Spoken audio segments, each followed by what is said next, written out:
Lock and load. Live in 20 seconds.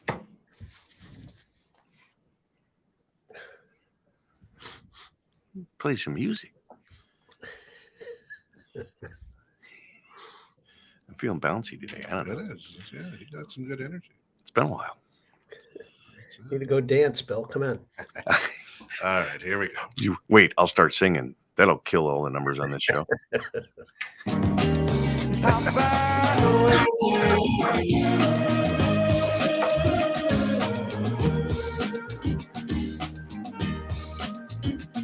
For the thrill is gone, I gotta get it on and find that strength. Cause the road I chose, yeah, it's always full. Those highway nights make me feel so safe. I chase the lightning. Welcome to Innovative Strategies with Bill Haase. This is a show designed to help people with their business and personal financial literacy, but not the way you have known. It's not your grandpa's financial literacy, as Bill uses his 30-plus years in the financial industry to stretch your financial box from, about a 30,000-foot view of things.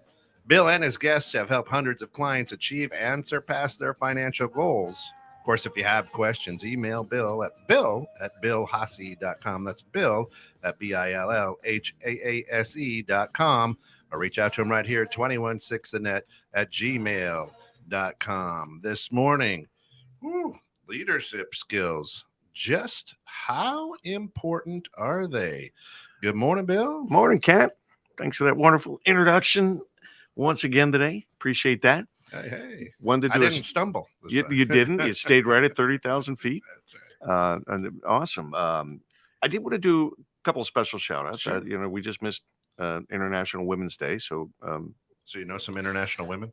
I do. Okay. I do. I actually worked with some, and I think that's awesome. We also had Carmel Catholic High School girls varsity basketball team win the state championship. Hey, yeah. All right. Congratulations. I'm going to be doing a little bit of work with some of the kids in their entrepreneurial program at the school. I'm really excited and looking forward to mentoring a little bit. Yeah, that's exciting. With some fine young men. So that's exciting. Some changes. And you know what? Last week, I just want to do a special shout out. We had Sally Santos on here last week, and we had so many folks respond to that and just saying, boy, it sure looks like you guys have a lot of fun on this show. And we do. We have a lot of fun. Not today. Today's going to get serious. We don't want to have fun today. We want to get serious on a subject that is near and dear to my heart, because I think this is the core of starting, building, running a business at any level. And it's leadership. Leadership is so very important. And I have a very special guest on today in David Spitolnik. And he is a master at this leadership program. He works with everybody from that family business, but, typically higher level, mid to upper level echelon business folks and helping them leadership. He does many more things than just that. But I have him here today to kind of specifically narrow down. Let's talk about leadership, because I'm really tired of seeing crappy leadership everywhere I go and with many people that I speak with. David did write a book, Becoming an Insightful Leader, Charting Your Course to Purposeful Success. Yep. So the man knows a thing or two about leadership. And David, welcome to the show, Innovative Strategies. Great to have you on. And what's your thoughts about the value of leadership? Well, Bill, thank you again for inviting me to be part of this conversation today. As you said, leadership is such an important part of everything that goes on, whether it's yourself, your family, your city, your country, and by the way, your business. The business is too many times it's leadership is something that people assume will happen as opposed to something that they work at. And so for me, helping people to think about what it means to be a leader and how do you grow as a leader and how do you develop leaders is very, very important. Yeah, I agree with you 100%, but I see so much poor leadership out there. Mhm. I mean, because okay, maybe we got to define what leadership is, right? What's a leadership role? Is it leadership? I'm the boss, do as I say. Is Well, that is that good leadership? Well, and I think that that's an important, there's an important word that you just used, and it's, there are people who are bosses and there are people who are leaders. Yeah. And, a boss, as you said, says, this is what you're going to do it, boom, as opposed to a leader. Sometimes the leader has to say, this is what we're going to do. But very often the leader says, here's the direction we're going. What do you think? Let's talk about how we're going to get there. And it's a subtle difference. I put something out, and it was a couple of weeks ago out on my LinkedIn page that actually it was a general from I can't remember which one of the military units had just put out about the difference between a leader and a boss. And I'm not going to find it while we're on today, but it Yeah. was a piece, it was a thing there, and it was just a very, very simple piece. But there's leaders, there's bosses, and there's managers. And so, the boss, as you said, says, do it this way. I think managers are people who are leaders in training. Okay. Bosses should be leaders in training also. But, the manager, again, is here's the specific task we have to do. I will help you. I will manage you to do it, as opposed to a leader. And, there's different types of leaders, of course. If you were to look for different types of leaders online, probably find about a billion. And for me, I prefer. There's different sets, different types of leadership. But I think the ones that are most easily described, there are four categories that I kind of put them into. One is the types of leadership: lead from the front, lead from the side, lead from the rear, and then the adaptive leader. So the lead from the front leader, and I'm sorry, Bill, anytime you wanted me to stop talking. No. Trust me. I am not the expert here. You are. Well, and I'm not, I'm still growing at this, and that's part of what's fun about it also. But so let me talk about those four types of leaderships, and then I want to say one word about the book. Let me start with the book. The Sure. book, as you said, Becoming an Insightful Leader, and I will tell you that for me, there's a big difference between the word becoming and the word being. The people who are being something, for me, are kind of stuck in that box. They're there, they're doing it, as opposed to becoming says that you're on a constant journey towards how do you do it and how do you do it better. So my goal is to continue to learn every day. I want to try and figure out every day. I want to try and grow and learn. And that's what becoming is for me. So now if we go back to the four leadership styles for a moment: lead from the front, lead from the side, lead from the rear, and adaptive leadership.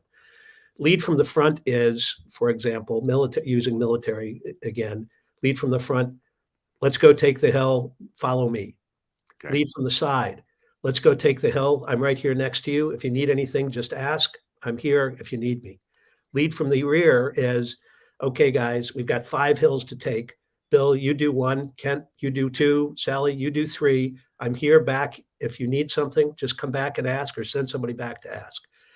And then what you need to understand is that every person, every team has different needs. And frankly, those needs will change on a daily, if not minute by minute basis. And so the adaptive leader says, okay, Bill, I can count on you to lead this.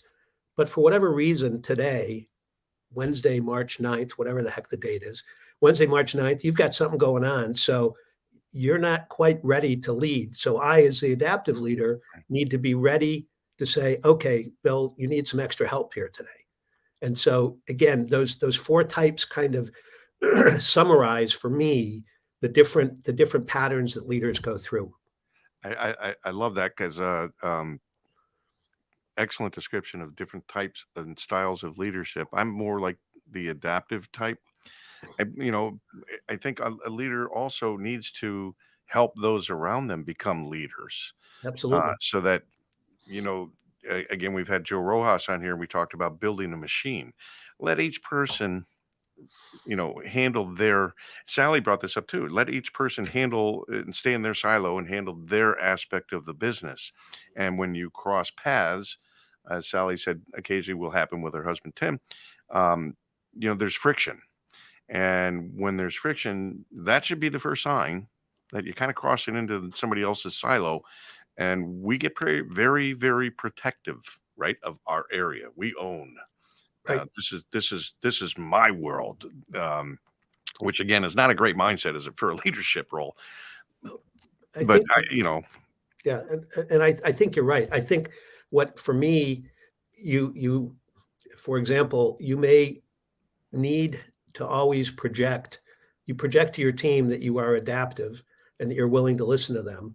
I mean, for whatever reason, I can't understand why the military is at the top of my mind today, but I remember hearing a general a few years ago say, I want to, I ultimately, my goal when we're doing something is to talk it through with the team and to come to some sort of consensus. This was this one general, come to some sort of consensus about how we're going to go out and do something.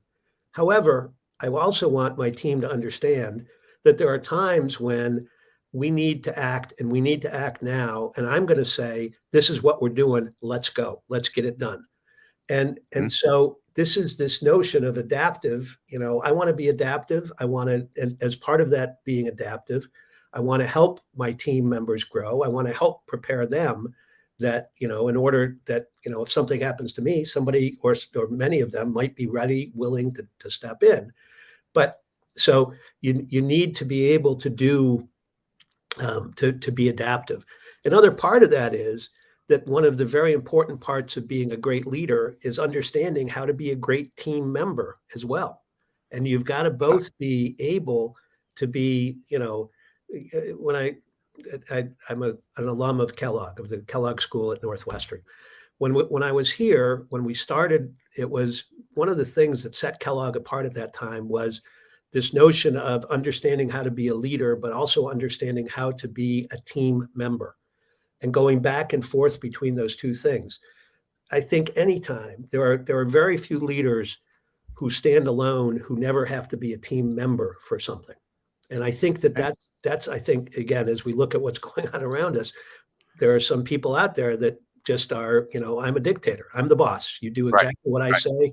Shut up. We're doing it. That's not being a good leader from my perspective, because you have no clue as to what it means to be a team member.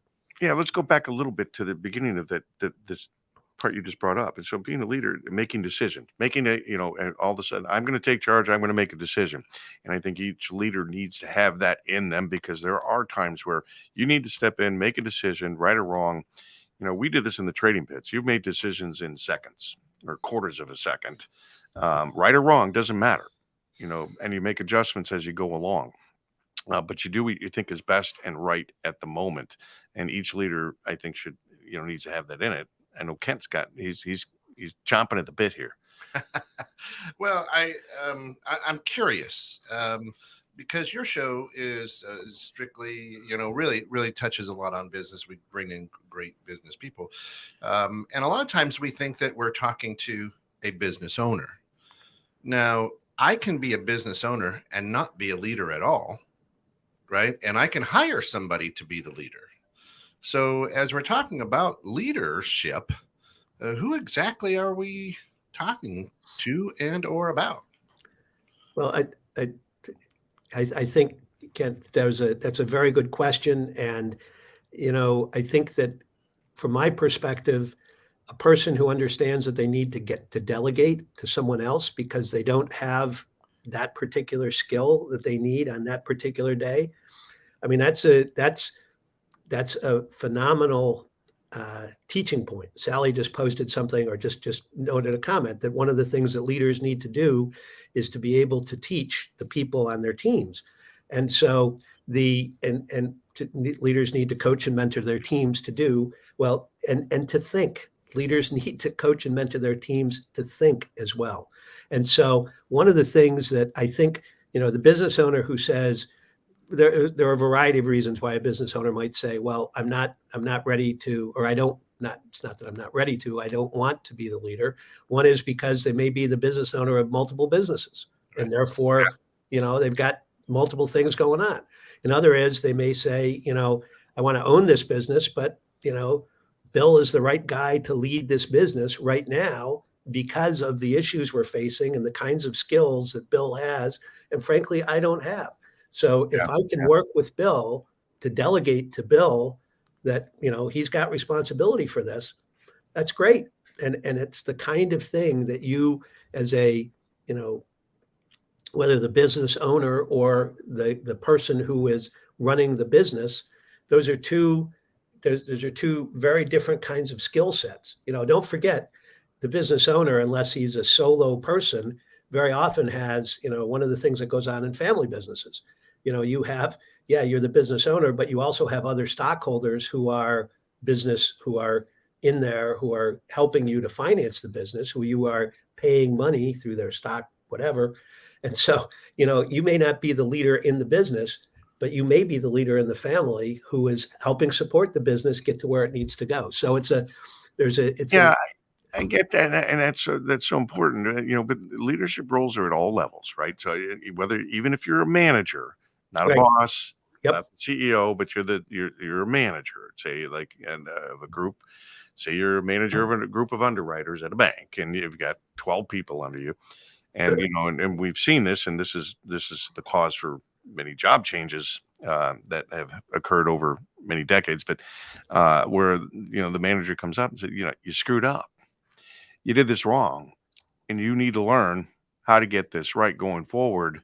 Or you could come in and say, hey, here's a teaching moment, right? We've all heard those words. This is a teaching moment. Yep. And to me, a good leader comes in and says, hey, look, I see you're struggling in this area. Can I help you out with that? How can I help you with that? And Sally brought on a point too on the show last week that, work with your strengths. Don't necessarily spend a whole lot of time on your weaknesses, because it reduces your strengths and it doesn't increase your weaknesses all that much towards your strengths. Let other people come in and bring other folks in that have those strengths to cover your weaknesses. I loved that. And I think that's leadership, knowing that and doing that. But when you talk about leadership, you're also talking about, and you brought it up, it's kind of like attitude. Is Bill coming in today and going to be, on top of things? Or did I see him walk in the door and he's dragging his coat and he doesn't look like he's ready for anything today, much less work. So there's consistency. Absolutely. Leadership has to have consistency, and you have to have that mental attitude. A lot of people say, hey, you got to get up every morning. You got to look at that mirror and you got to say, I'm going to go out and rock it and kill it today. And I'm like, I don't do that. I like to be just more level and consistent and say, a friend of mine, Jeff Schwartz, brought up a great comment. He goes, don't spend time on something, invest time in something. Absolutely. And I love that, because it's, again, we're talking mindsets, right? So how you think of things is how you're going to be portrayed or portray yourself to others. The notion of investing of investing your time and is key. The notion of understanding what your weaknesses are is also key. And it's actually one of the interviews in the book that I wrote was with a guy, Ed Holland, who is the head of the M. Holland Company up in Northbrook. And he talks about the fact that he's a great leader. And he talks about the fact he's a tennis player. He was playing tennis, and he was learning. He was involved in a tournament, and in the tournament, he ended up taking some lessons beforehand. And he first went to the coach, and the coach said, okay, let's see these various strokes. And the coach said, after watching, him hit forehands, backhands, overheads, all this kind of stuff, the coach said, well, your forehand is your best, and these other shots are not your best. And so what we're going to do is work on your forehand. And Ed said, well, if my other shots are not the best, why aren't I working on them? And the coach said, well, if you work on the forehand, you can win 90% of the time. If you work on the others, depending on which one of the strokes, you maybe will only win 5 or 10% of the time. So it goes back to this notion. Yeah, you've got to have a ground level. You've got to have a base level of what you're doing.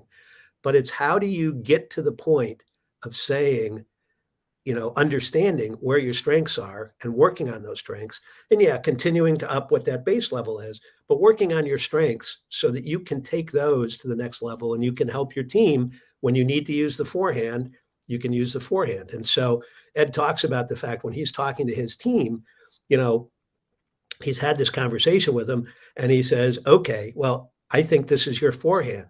Will you go out and do this? And very often the people, most of the time people say, okay. Sometimes for a variety of reasons, they say, well, not today. But again, it's this notion of understanding. A big part of a leader is this notion of self-reflection and making sure that you understand who you are and what your strengths are. And as importantly, what your weaknesses are, so that, again, going back to this notion of, you've got other people on the team that you can call on. Another one of these things that kind of keeps popping up. If you look at an organization chart, if I'm the CEO of the company, my box is at the top, right? Maybe underneath the board chair. However, that's the official organization chart. I like to talk to people as I'm working with organizations. I say, okay, here's the de facto or the de jure organization chart, which shows, this is where you are, what your position is. The other organization chart is the de facto one, which says, okay, if I need somebody who's going to tell me how to do X, I'm going to go to Bill every time. I'm going to go to Bill because Bill is the guy who understands this.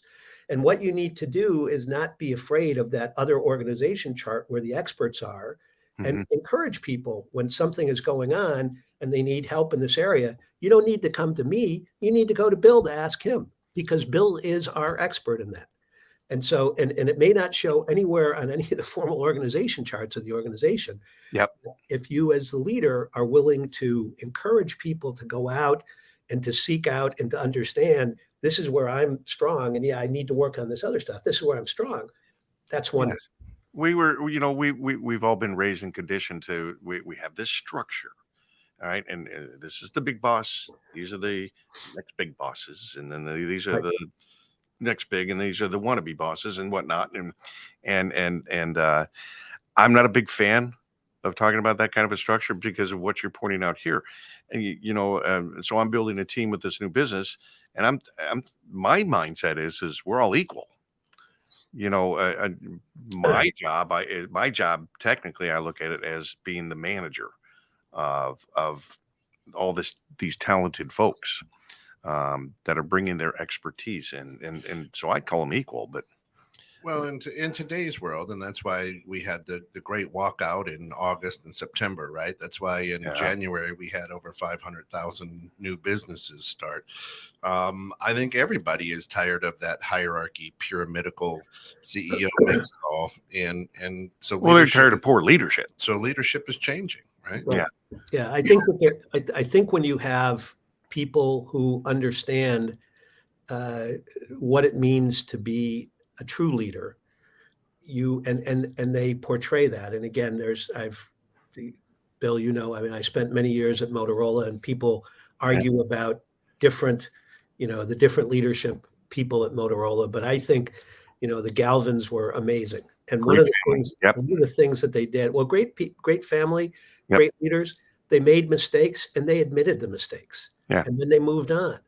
And one of the things that I think was also incredible about them was, there was an organization chart, and there were things that went on in the organization. And, I for many years bounced around within Motorola. I was one of the few people who went between the silos in Motorola, which frankly, they told me a number of times, this is setting back your career because you're not staying in one of these silos. They don't use the word silo, my word.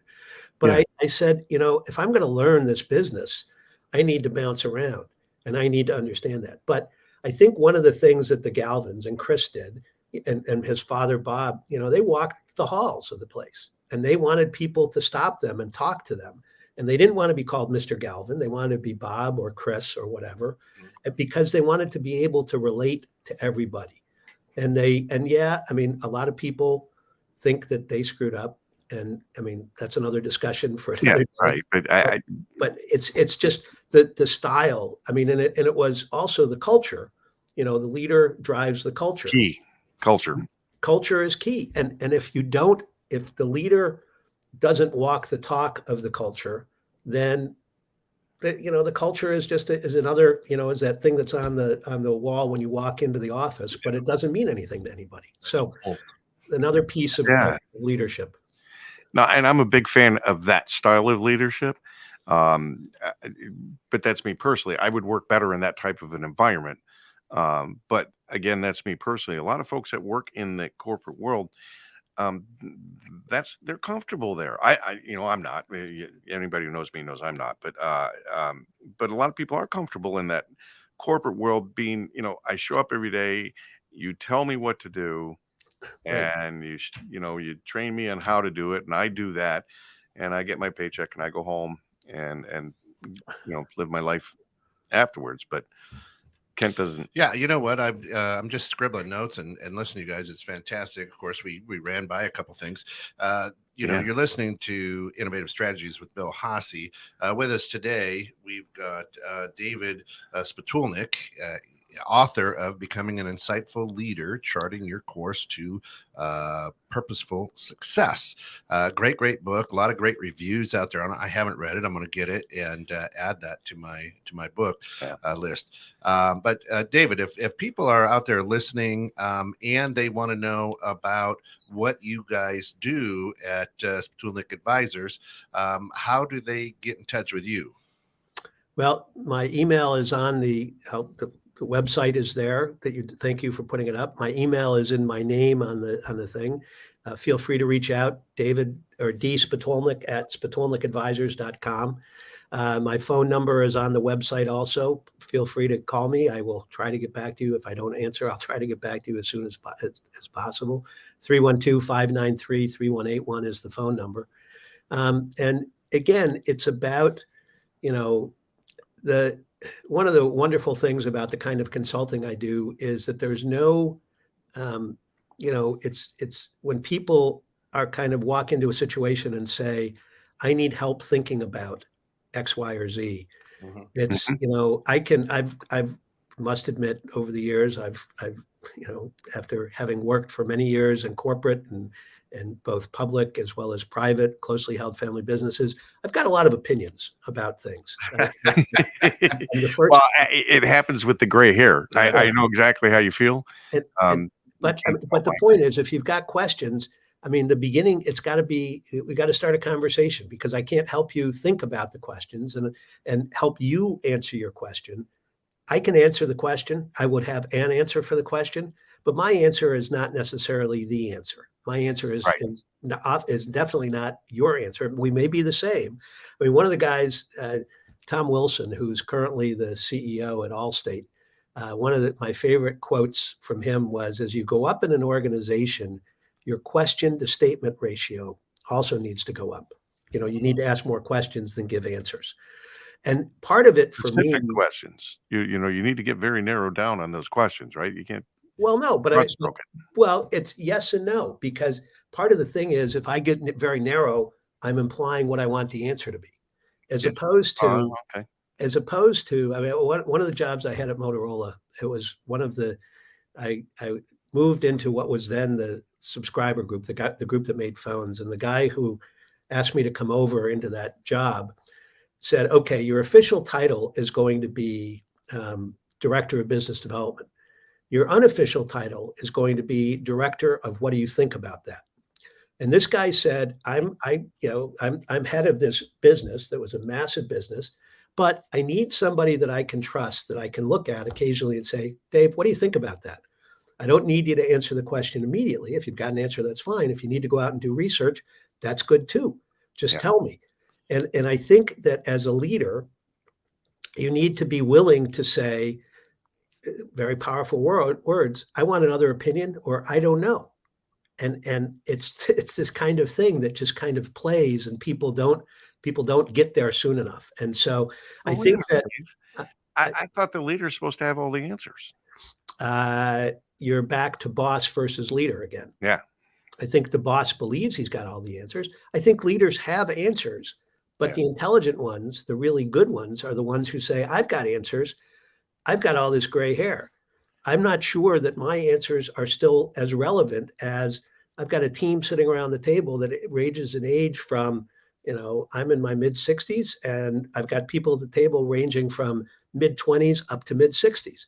I want to know what you think. I want to know what your reality is, what you're bringing to this, your mindset, what you're bringing to this, Right. so that then I can, it may very well be that after I hear everybody, I will have to make a decision myself, but I want to build a conversation so that I know what everybody is thinking to help me formulate better answers. I love that, and it's one thing in the conversations you and I have had together. That's something that you are extremely good at. You listen very well, and I can wax my philosophy, and you tend to rein me back in with saying, no, maybe you need to think about it this way. And it's a good point. A leader, it's okay to say, and I do this when I work with my clients, is say, you know what, I don't have an answer to that. Let me go find one.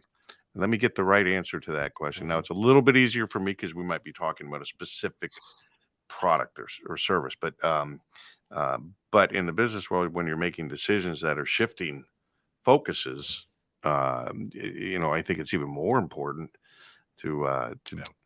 be able to say, look, I don't have that answer right away. Well, one of the reviews that was out there for the book that I was reading for David's book is, in this book you encourage people to not come in with a template, because each business is different, and I think that's kind of what you're saying, right? Is the way that the Sputulnik advisors come in is not with a template, but they seek first to understand before they want to be understood.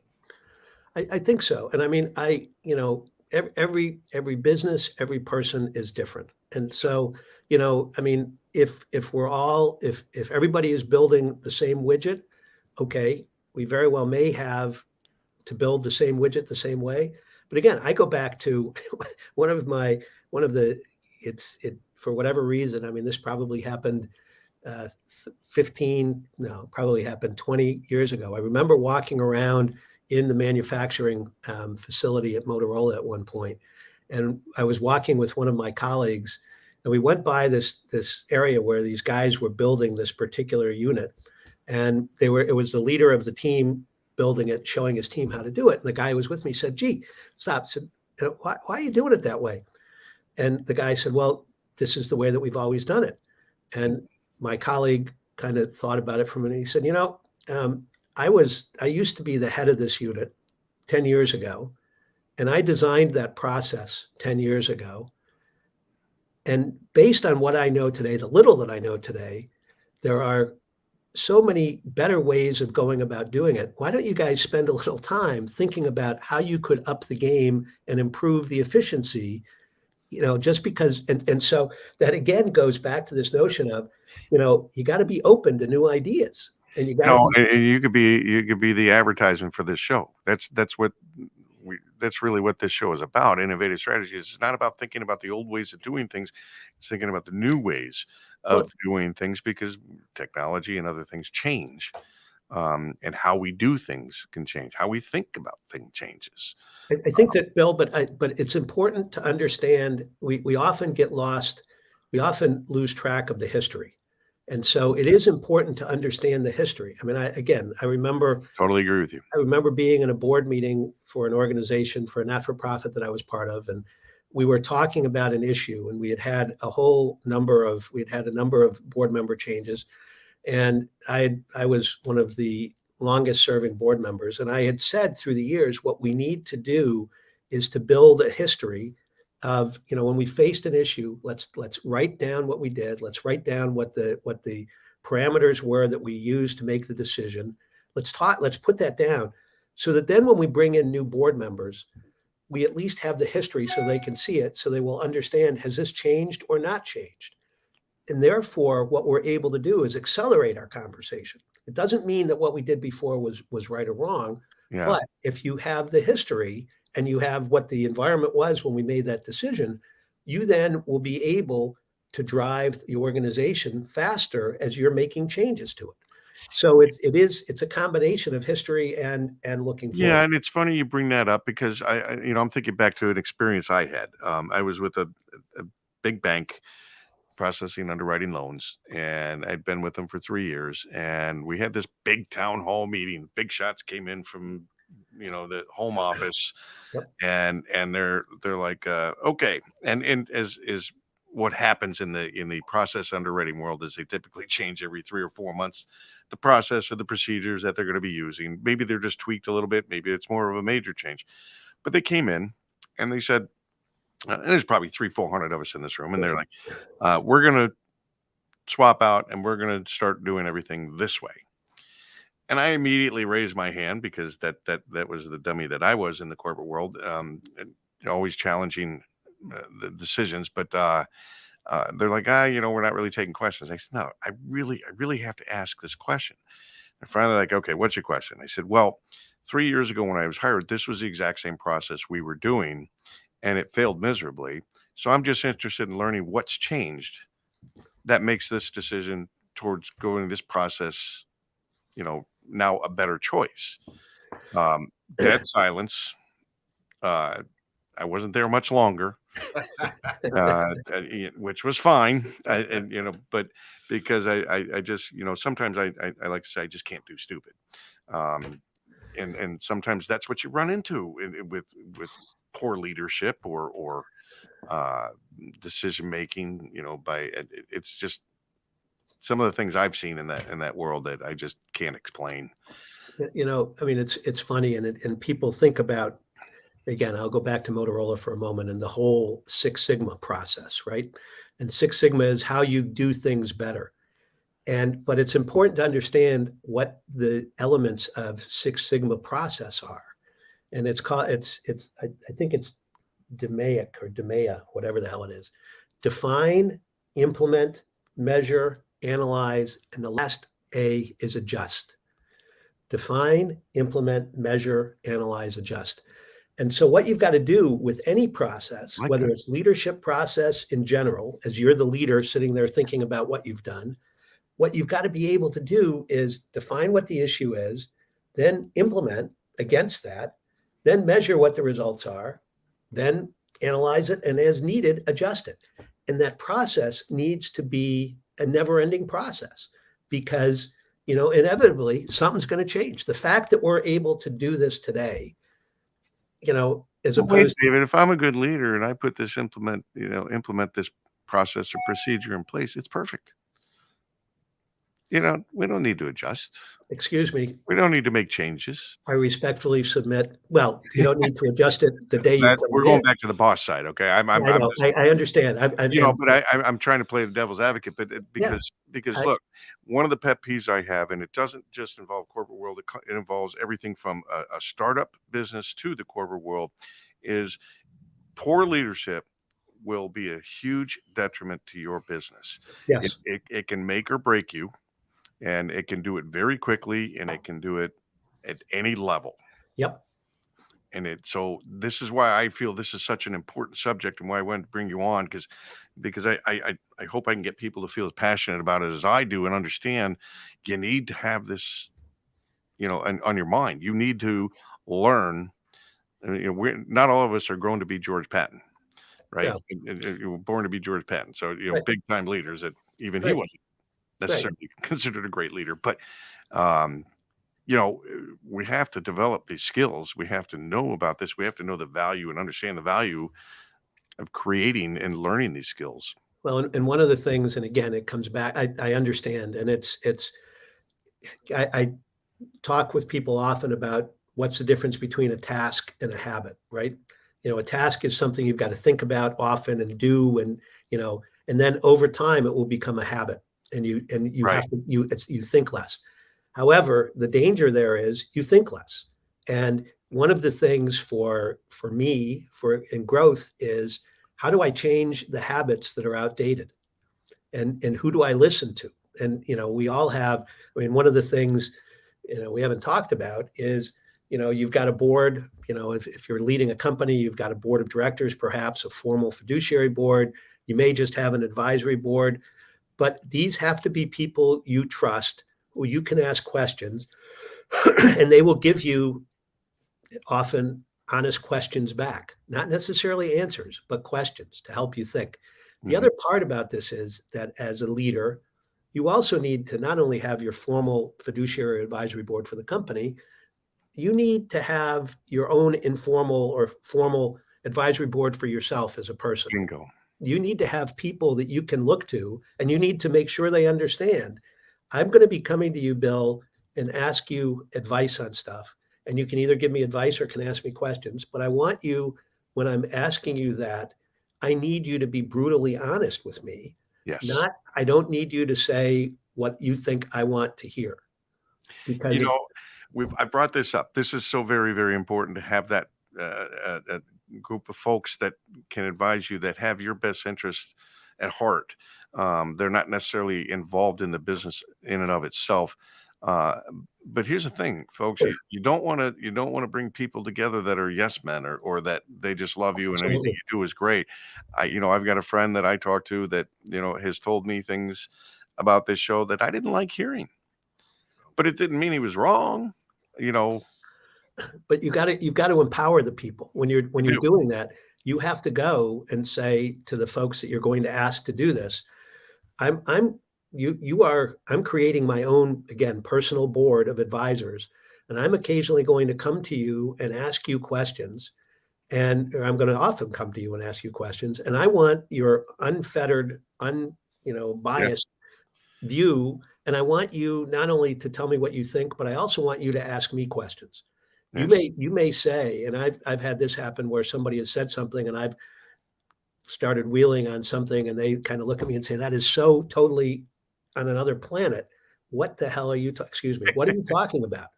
And a day or two later they come back and they say, that question you asked, it was totally different from where we were thinking. But as a result of that, what you made us do was think in a totally different way about the issue that we were being presented. Yep. We were presenting you with.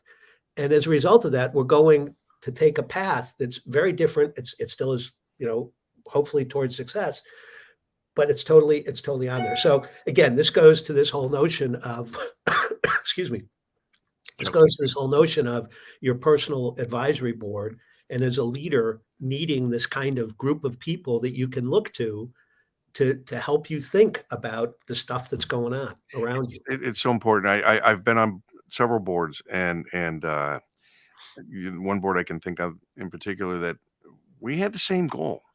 We would only set 2 goals each year, because we figured, hey, it's easier to meet 2 goals than it is to set so many goals that you can't meet any of them. But so we had 2, but in 3 years it was the same 2 goals, and I just said, look, this goal in this industry has never been met, and yet it seems to be our number one goal to try and meet every year. And I said, we cannot reinvent the wheel, folks. We need to take in this elephant here and eat it by piece, not try to take the whole thing on. Right. And yet that board continues to move in that direction, and again continues to not be fulfilling of their goals. Well, you need, and as a honest person, you need to eventually raise your hand and say, I'm not sure that I'm adding value here. Yeah. And it's like, it's one of the hardest things to do. I've been working with you guys for years, and I'm not going to say you guys are nuts, but I'm going to say I must not be on the right train, because we're not, I don't think That's I'm what adding happened to value. me, actually, because I decided to take it upon myself instead of just saying things, and Right. let's do it. Yep. Let's do it. Let's try to implement some kind of changes that go in the direction of our achieving our goal. And I got shot down tremendously in this particular situation that I'm thinking of. And I just said, then I'm not the right person for this position and what you're trying. I was the chairman at the time. And I said, I'm not the right person to fulfill this. So You know, I wound up stepping down at the end of that year. And it goes back to another thing that you were talking about a little while ago. And that is when you're asked a question and you sometimes answer the question with, I don't know. It's another part of this thing. For me, it is, some people say, well, gee, when you say, I don't know, isn't that a sign of weakness? I say, hell no, that's a sign of personal strength to admit that you don't know something. And then the next words that I would hope come out of your mouth are, I don't know, but you know what? I know some people who might be able to help us. And that's part of this notion of, again, with leaders, with business people, with people in general, it's about, and there are some, the introverts won't necessarily like what I'm about to say, but it's about going out and building your network so that you've got your own personal ecosystem of, excuse me, when an issue comes up, there's very often things that I don't know the first thing about. However, a first or second level connection, I almost certainly have a first or second level connection who can help on 95% of the issues that come up. So that's the kind of thing that as a leader, again, yes, you're sitting at the top of the pyramid. There's a hell of a lot of other people who are sitting at the tops of their pyramids, kind of things like Vistage and YPO and those kinds of things, great organizations, but also opportunities to, get involved with, even where we met through shared connections, that kind of stuff, Right.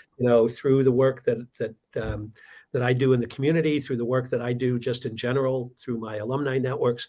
Those are just incredible resources for, gee, here's somebody who might be able to help with X, Y, or Z. I mean, and for me as a leader, that's another part of what I want to constantly be whirling in my head is, gee, who can I call on to help me with X? There we go.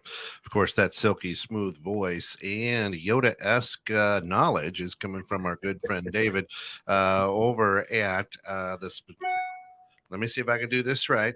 Spitulnik Advisors. You can check them out at spitulnikadvisors.com. I'll throw it up there on the social media site. Absolutely fantastic stuff. And if you have any questions, from this, afterwards, go ahead and email him. It's right up there in the left-hand corner of his website. And Dave would be glad to answer those. Bill, if people want to know what you do, maybe even be a guest on the show and or throw a bunch of money at your show as a sponsor, how do they get in touch with you? Oh, they can run right over here right now, and just bring a bucket full of cash if they want to. But if they're unable to do that at the moment, they can reach out to me at Bill. That's BILL at BillHaase.com, BILLHAASE.com, and reach out to me that way. Of course, they can always come to 216thenet, gmail.com. Just put innovative strategies in the subject line, and we'll get back to you. And for the avid listeners out there, we are trying to put together a very impressive show for the last show of this month. More information to come, but it's one that, you will not want to miss for sure. It's going to be a big show. Yep. So a question has come in from a listener. They texted in, Dave, what is the one, as the show is leadership skills, just how important is it? What is the number one leadership skill a leader needs to have? Ooh, I like that. It's a fascinating question, and I am not a lawyer, but the answer is it depends. Right. Because I mean, it is one is, and we've been talking about a number of these things already.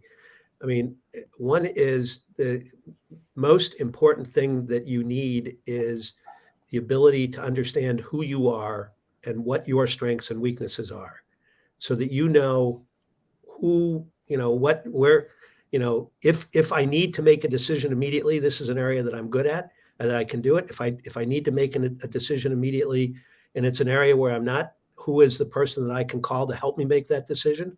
And so it's this self-awareness of who you are and what you do and who you are. Talk about this. I beg your pardon? We talk about this all the time on this show about seeking out experts in areas that you're not an expert in order to help you to make good and proper decisions going forward. Because there's so many business owners, and especially smaller business owners, Sure. they're challenged with the funds and whatnot, and they're like, well, I can't really afford to go out and get an expert. Well, you really can't afford not to. And again, maybe you have that personal team that's around you that you can reach out to that doesn't cost you anything. Or maybe you do need to find somebody like a David Spitolnik to come in and help provide you with the guidance that will give you the knowledge you need to move forward. And look, I mean, I mean, so, and this is just, I don't have the money to pay you right now. I'm working with some startups now, and I'm being compensated by getting some of the equity. Who knows whether there's ever going to be value in it? I hope there will be, but you can Right. play it in many different ways. And then it's, again, who is your personal network of people? But look, when I'm coaching people, when I'm advising people, the beginning for me, one of the beginning points for me is I need to know who you are. And so I often tell people what we need to do is you're going to take me on a guided tour through your mirror. Mhm. You're going to take me on a guided tour through your mirror. Whoa, that's a scary place. That's- I've had people tell me, look, the only time I look in my mirror, the only time I look in my mirror is when I'm shaving in the morning. Women, the only time I look in the mirror is when I'm putting on my lipstick in the morning. Yeah. And I say, look, if you're not willing to share, to help me understand who you are, I'm not sure how I can help you get to where you want to go.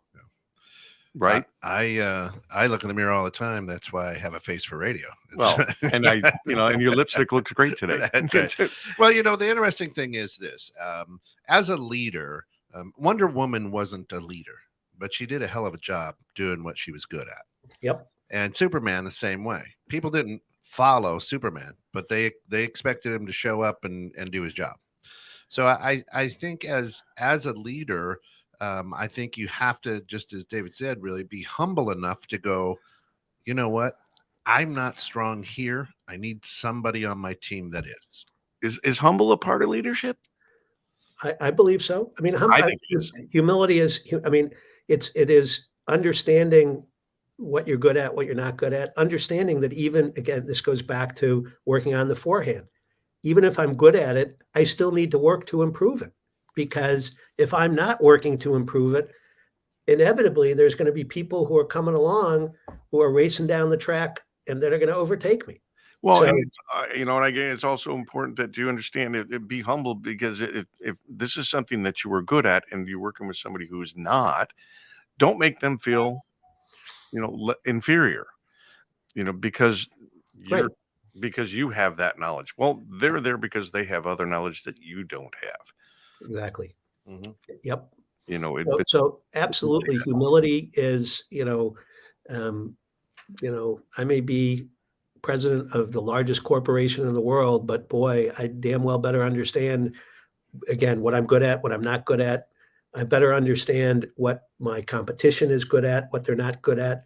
We talk about, we used to talk about this whole notion of co-opetition, where there are some times where you're going to be competing against people. There are other times where you're going to be cooperating with people, with the same people. And I mean, I remember, again, back at Motorola, the Motorola days, some stuff that we did where, we were competing for licenses against XYZ in some markets. Other markets, we were partnering with XYZ. And so, Right. And so I would very often, there would very often be people that I got to know very, very well, who some days we'd be, on opposite sides of the net, and other days we'd be on the same side of the net. Yeah. And as a leader, you need to understand, and you need to make sure that everybody understands, look, we're playing different roles here on different days. And that's okay too. I agree. I kind of sometimes enjoy switching roles and Sure. trying to understand from a different viewpoint, because I think that's imperative too. You can't have the blinders on. You can't be so narrowly focused that you're not open and willing to see that there's a bigger world out there. There's other. We play this song. I'll find a way. in the beginning of the Mhm. show, and part of the reason is there's no one exact way for everything. There's multiple ways. Yep. And I think what we're talking about in leadership is being open to understanding that there's more than one way, more than your way. It's not my way or the highway kind of a mentality. Then we get back to that boss thing again. But And one of the other pieces, Bill, that we haven't really talked about today, and we've talked about it a little bit, but again, it is understanding that our way of doing it here in the United States may be very well different from doing it in South America or doing it in Europe or doing it in, different cultures, absolutely. different. I mean, and so again, I mean, the education I got during my years at Motorola, because I was able to work. I think in that time I was in somewhere between 50 and 60 different countries, setting up ventures and working with partners and that kind of stuff. And that education of understanding, okay, here's what we're trying to accomplish. And now let's understand what the culture is underlying how business is done in this country and what that means. And Mhm. as a leader, you just, and now think about, okay, now I'm the leader of a multinational organization. How do I bring that, okay, over here in Asia, we got to do this. Over here in Europe, we got to do this. And over here in the United States, we got to do this. Yeah. Each one of these thises are different. We're all trying to achieve the same thing. We I'm are. leader. I've got to bring it all together. Yeah, I've had the distinct privilege of working with other cultures around the world over my career. 7 of those years, I was managing a brokerage operation that was out of Tokyo, Japan, Yep. a bank, Yep. and very different culture, very different type of structure, very different set of rules and expectations, and all the way from how do you hand your business card over to someone you meet, and simple, but cultural changes, and in Japan, it's whoever is the higher up, considered the higher up, is the one who has the card on top. If you're subordinate, you hand your card underneath. And you need to learn these little innuendos throughout the different cultures because it's difficult. You don't want to offend anybody, and nobody's out to offend anybody on purpose or anything. But again, leadership roles are learning, Mhm. understanding, executing, and we're down to 3 minutes. Yeah, this is flowing by. It's good stuff. Of course, when you got a great guest that just has me scribbling notes all morning. It's Yeah. awesome. Well, send them to me and I'll remember what we've been talking about. Yeah, and I always explained it, and I told this to you yesterday, David. I said, we're never going to get everything out there that we want to talk about, and then when you talk about leadership, that's just not something you can wrap up inside of a short period of time. Sure. So, But I mean, but just finish the business card example, because it's important to know how they are given, how they are given, and also how they are received. Oh yes, Again, you don't think about but again, go to Japan. Think about, it bow is deeper, you card underneath, you bow, but you also, when you are handed a business card, you hold it and you study it. At least this is the way it used to be done, so that you would but again, as Oh, opposed you to, make yourself look like you're studying it. well, but the way that we would do it is you get it, you put it in your pocket, you're done. right. Yeah. That is so disrespectful in that culture. It is. It's just it used to be. I have no idea what they do today, but anyway. So let's circle back around. Leadership skills, just how important is it? The answer to that question after today is what? Critical. How important? I mean, it is something that all of us need to work on, whether you're on the lowest rung of the ladder or the top of the heap. We all need to continue to work on this, because leadership is not just in an organization. Leadership, every place that you go, you will have an opportunity to be part of a team. And even as a member of the team, there are times when you will be asked to step up and take responsibility for something, and you will need to lead 1 or 2 people to do it. So leadership, understanding leadership, is absolutely critical. I 100%. I'll narrow it down to it's a make or break. Absolutely. One last time, David, the title of your book is? Becoming an Insightful Leader, Charting Your Course to Purposeful Success. There you go.